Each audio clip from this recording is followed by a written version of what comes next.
So from drawings of lion's eyes to actual lion's eyes, albeit somewhat sleepy ones, look at this lovely surprise that Cheetah Plains has had to offer us. One slumbering lioness and two gorgeous suckling cubs.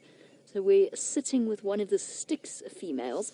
Now, for those of you that are new to these live safaris, this is probably the lion pride that we see second most often, if that makes any sense, in terms of which lions we get to interact with and which lions we see. Their territory borders that of the famous Nkuhuma pride.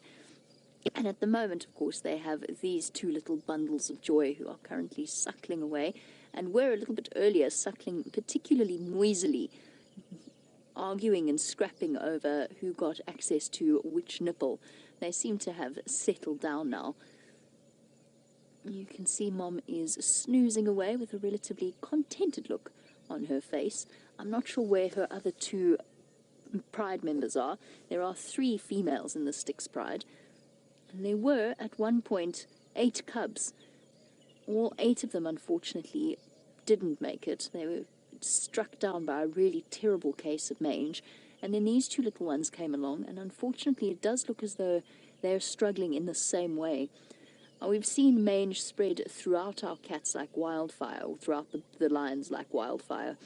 It started with the Styx, and then moved from the Styx to the Nkuhumas, probably via the Birmingham boys, just because they are the common denominator, although we will never know for absolute certain. It seems as though the Nkuhumas, in complete contrast to the Styx, they seem to be okay. They seem to be recovering nicely.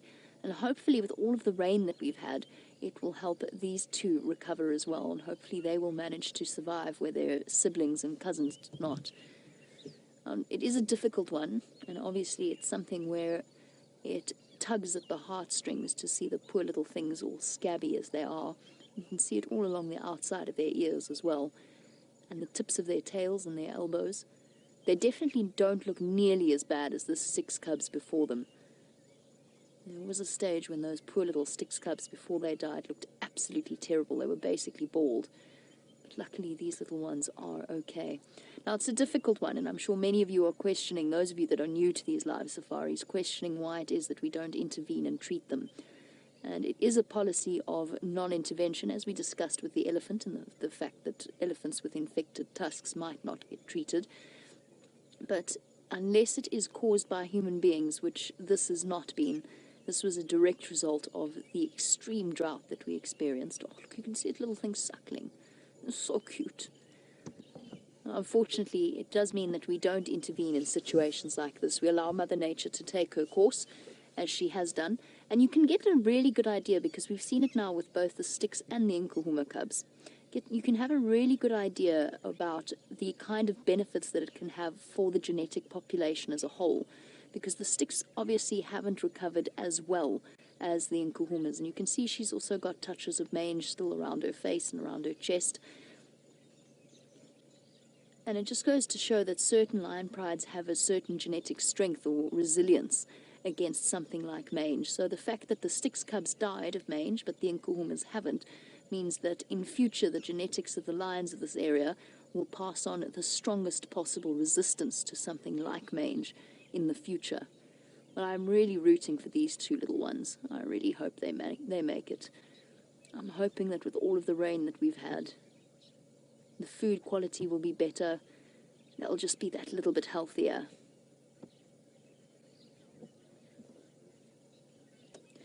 And apparently, High Moon, you say that you think that the Styx look a little better than the last time you saw them. And certainly the Styx have always been sort of, compared to the Nkuhumas, the Styx have always been sort of a bit raggedy, a bit rough around the edges. But I happen to agree with you. I certainly think she looks better. The adult female looks better. I can't comment on the cubs because I haven't seen them in a considerable period of time. But I think you're right. I think that the adults look a lot better.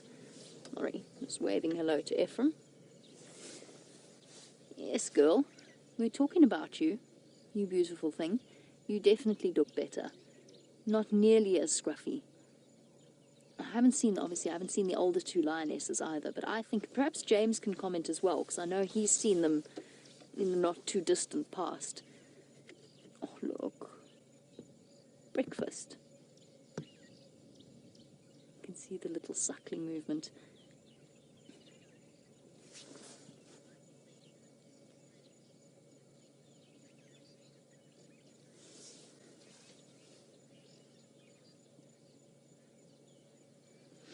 Michael, you say it might be you, but that you hop, skip, jump.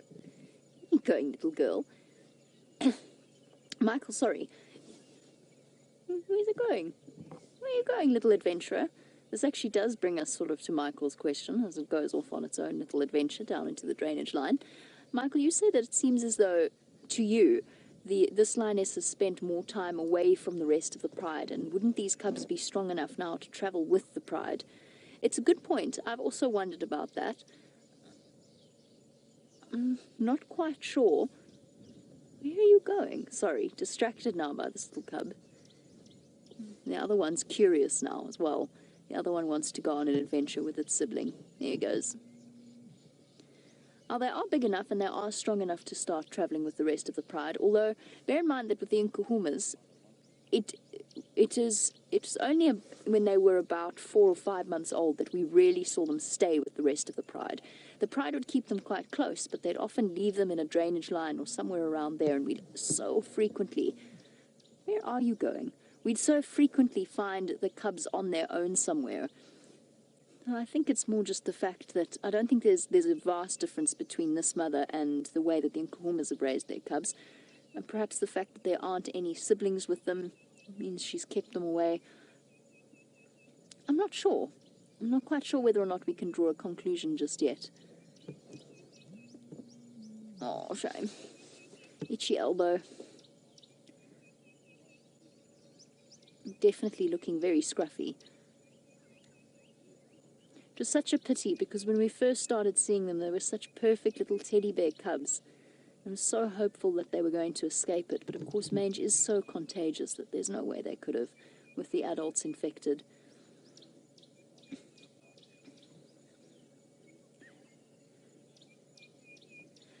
While our lion snoozes away happily and her cubs go off on crazy adventures, I think it's time to head across to... So far I've managed to dodge every ad break. I'm doing very well, especially I think it's because I messed it up so badly yesterday afternoon that Kirsty's decided I can no longer... I'm no longer responsible for doing ad breaks. While you've been with Brent and those baboons, we are still sitting with our Styx Lioness, who's doing her most ladylike impression. Leg up in the air, looking thoroughly comfortable. And just a quick update while I'm listening to, before I turn my game drive channel down a little bit. Nkanyeni is reunited with Vitomi and is on Torchwood. So the female leopard that hangs out around Cheetah Plains, she is reunited with her young male cub, and all is well. These two are Ali, and is now lying on its back, I think trying to catch its own foot. I'm not 100% sure what's going on there, but it's just this little face that keeps popping up. Oh, that was appropriately timed. Large face just popped up unexpectedly. And she's alert and looking around. I wonder where the rest of the pride is. What does she see in there, Vian? Ah, one hapless impala. My suspicion would be, first of all, given her current body language, she's not terribly interested in that impala that's busy feeding off in the distance. I also suspect that these impala know that she's here. And the reason I say that is because when I first drove in, I noticed there was a fresh pile of impala droppings all around this area, which makes me think that perhaps they were disturbed, because we always see this impala herd here. So it makes me think that perhaps they were disturbed by the lions a little bit earlier. So I think that they're aware of her presence and the presence of the two cubs, but you never know. This is live, and strange things have happened before on our live safari. So one particularly silly impala might decide to come wandering a little bit too close, in which case I think then our lioness will get up.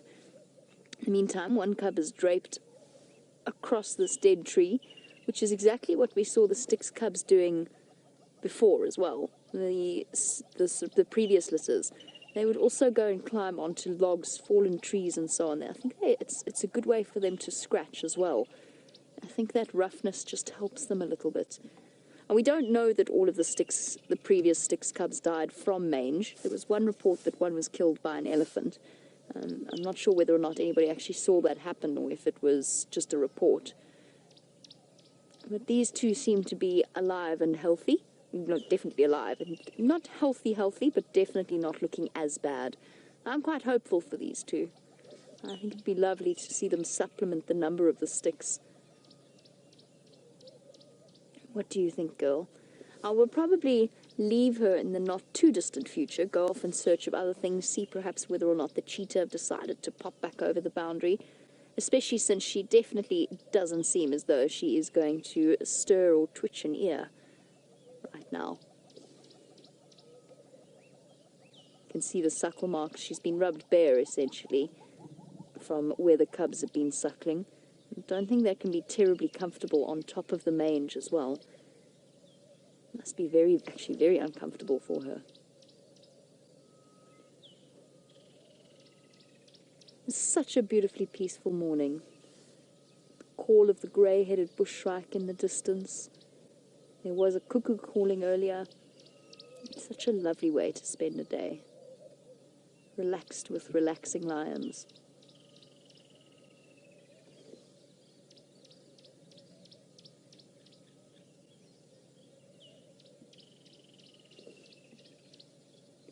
Little cubs, you're going to stay hidden there.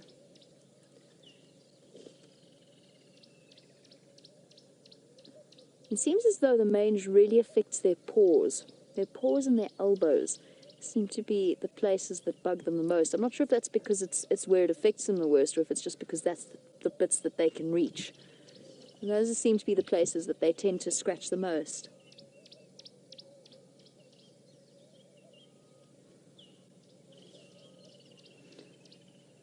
Right. Let me not make the same mistake as I did yesterday. Going back into TV, thinking I was going into an ad break. I got it this time, Kirst. Never fear.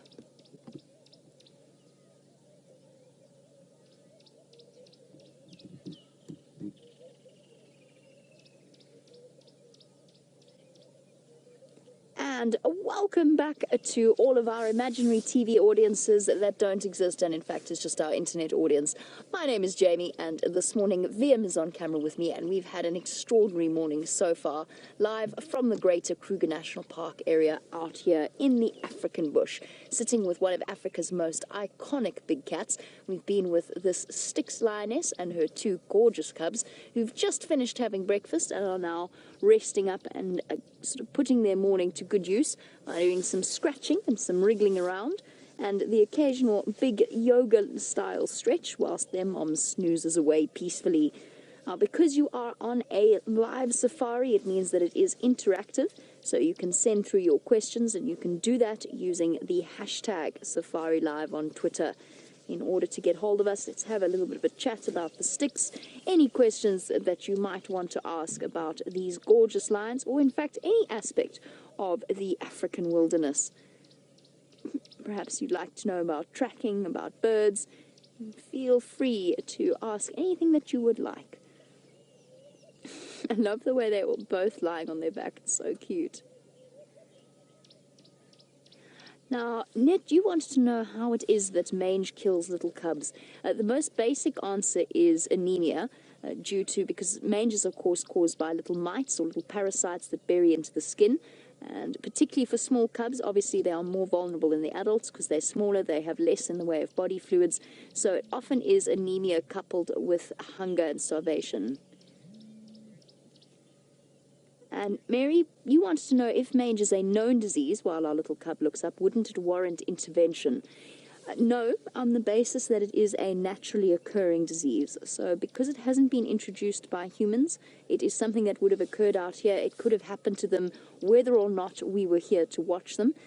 The answer is no, particularly because the population is not too endangered here. And Hannah, you want to know if when the cubs start eating meat, will they start to get better? I hope so, Hannah. I don't think it's going to make that much of a difference. Mom is providing them with some very good quality rich milk. Her diet will have been vastly improved after the rains, so I don't know. I don't think so. Peggy, you want to know why don't humans get mange, or do they? Do humans get mange? I think you probably find we could, but we're able to treat it, we're able to look after it. I'm not sure, Peggy. I'm not sure about whether or not human beings can get mange. I think it's scabies. Yes, it is. Kids get scabies. Yes, humans can get scabies, which is essentially the same thing as far as I know. I'm not sure. Good question, Peggy.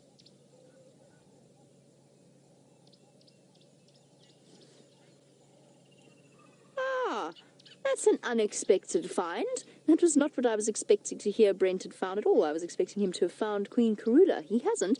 He's found something very fascinating.